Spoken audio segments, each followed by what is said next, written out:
నేను క్షీణించిపోతున్నా.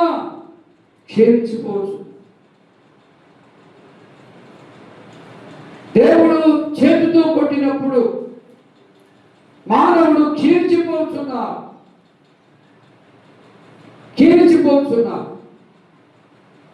ఇది గమనించి ఇది గ్రహించినటువంటి దావీదు దేవునికి మొరపెట్టుకున్నాడు. కింద ఎందుకు అంటున్నాడు? కింద ఒక మాట చూడండి.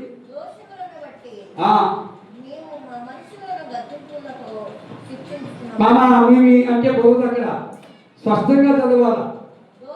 చూడండి ఏమంటున్నాడు? దోషములను బట్టి నీవు మనుషులను గద్దింపులతో శిక్షించినప్పుడు దేని బట్టి? దోషాలను బట్టి. ఎవరి దోషాన్ని బట్టి వారిని దేవుడు గద్దింపులతో శిక్షిస్తాడు. అది కాబట్టి మనసు దగ్గర పెట్టుకొని భయంతో భక్తి చేయాలి. ఇది ఆదివారం గుడికి వచ్చి అదరాబెదరా గుడికి వచ్చేసాను ఏమంటే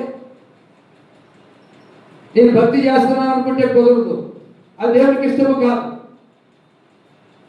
ఇక అంటున్నాడు, దోషమును బట్టి నీవు మనుషులను గద్దింపులతో శిక్షించినప్పుడు చిమ్మెట్టు కొట్టిన వస్త్రం వలె నీవు వారి అందము చెడగొట్టేదేవు. ఆ అందాన్ని చూసుకుని మురిసిపోయి వాళ్ళు కొంతమంది ఎవరే అందాన్ని చూసుకుని మురిసిపోయే వాళ్ళు కొంతమంది.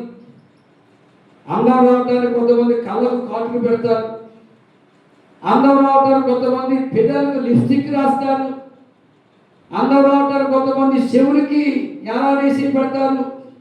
అందం రావడానికి నసుడమైన రంగురంగుల బొట్లు పెడతారు. అందం రావడానికి కాబట్టి పేడ పూసినట్టు పౌడర్ పోస్తారు.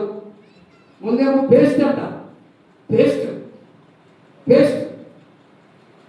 అదేంటంట పేరెల్లో ఉన్న పేస్ట్. మరి ఇక్కడ రకరకాలు వచ్చినేమో అవన్నీ ఇట్టా పూసి మళ్ళీ పౌడర్ బాగా దాంట్లో వేసుకుని కొట్టుకుని ఎందుకు అది ఏ దేనికి అందం. వారు అందరూ దేవుడు ఏం చేస్తారంటున్నాడు? ఏమన్నా ఎలా చెప్పాలా? ఆమె రాసుకునేది గట్టిగా చెప్పు. అందం రావడానికి గోళ్ళకు రంగులు వేస్తారు కొంతమంది. గోళ్ళకి కొంతమంది ఆడవాళ్ళు ఏం చేస్తారు? అందం రావడానికి ఇక్కడికి చేస్తారు. ఎన్ని అర్థాలు వేస్తారు. ఎందుకండి ఈ వ్యాసం దగ్గర చేసిన వేస్తారు? దేవుడిచ్చిన అందం నీకు సాలదా?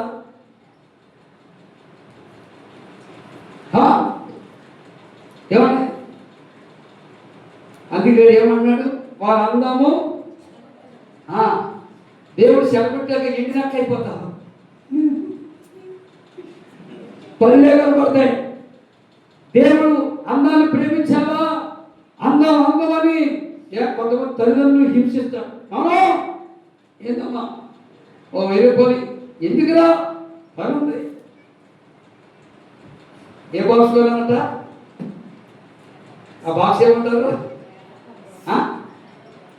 కొంతమంది మేకప్ బాక్స్, ఇంకోటి ఏదంటారు? Toilet box. దాంట్లో ఎన్ని ఉంటాయి?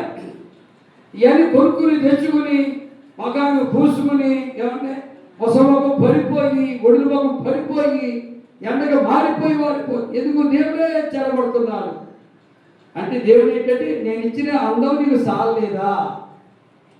నేను ఇచ్చిన అందం నీకు సాలలేదా? ఇంకా అందంగా ఒడిచి పెట్టుకుంటున్నావా? అందుకే ఏమన్నా చదవడమా? సిమెంట్ కొట్టిన వస్త్రం వలె నీవు వారి అందము చెడగొట్టుదువు. నరులందరూ ఒట్టి ఊపిరి వంటివా. చూడండి, దేవుడు వారి అందాన్ని చెడగొడతానంటున్నాడు. దానికి ఇచ్చే సమయం ప్రార్థన ఇవ్వట్లేదు. ఒక తీరిగా కూర్చొని కొత్త పిల్లడు కొనుక్కొని ఎవరు కుర్చీ వేసుకొని ఓడి చెప్పుకుంటారు. బైబిల్లో చదివిద్దా? చదవదు. ప్రార్థన చేద్దా? చేయదు. కోళ్ళు చెప్పుకుంటుంటుంది. దేవుని కోపం వచ్చి కొంచెం జారినట్టుగా చేస్తే ఏమవుతుంది? కండ దగ్గర రక్తం అబ్బో అంటాం. ఇక రక్తం ఆగదు అక్కడ. ఎవరు